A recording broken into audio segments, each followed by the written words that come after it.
18 जनवरी को जब जंतर मंतर पर ये आंदोलन शुरू हुआ था खिलाड़ियों के नाम पर,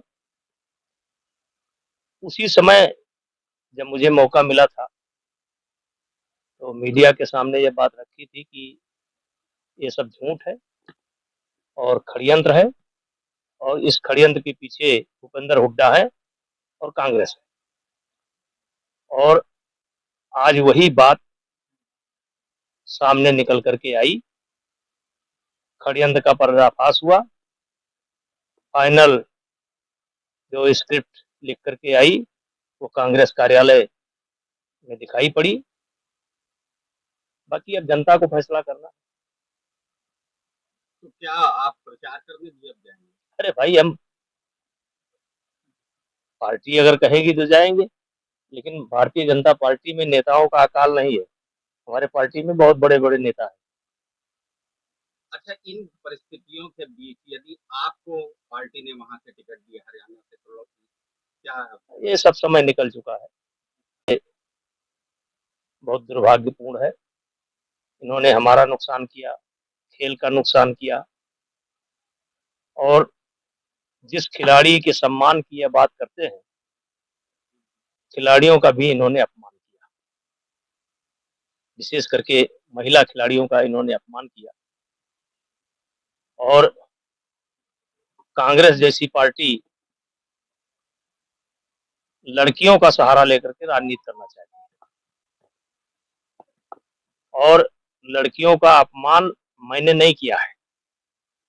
लड़कियों का अपमान कांग्रेस ने किया है, भूपेंद्र हुड्डा ने किया है। कितना असर डाल पाएंगे आप?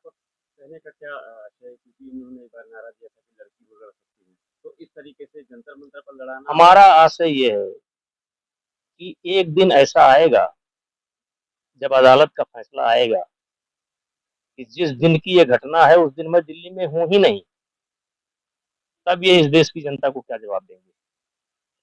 और ये इनके साथ कोई घटना नहीं घटी है। एक सुनियोजित सोची समझी चाल है, जिसको कांग्रेस ने लिखा था, जिसके मुख्य किरदार भूपेंद्र हुड्डा थे, और वो चीजें सामने निकल करके आ चुकी है।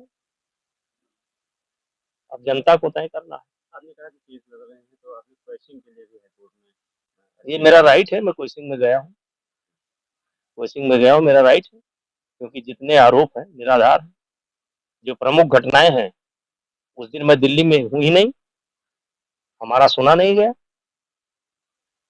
एक घटना में मैं सर्बिया में हूँ, 2 घटना में मैं लखनऊ में हूँ।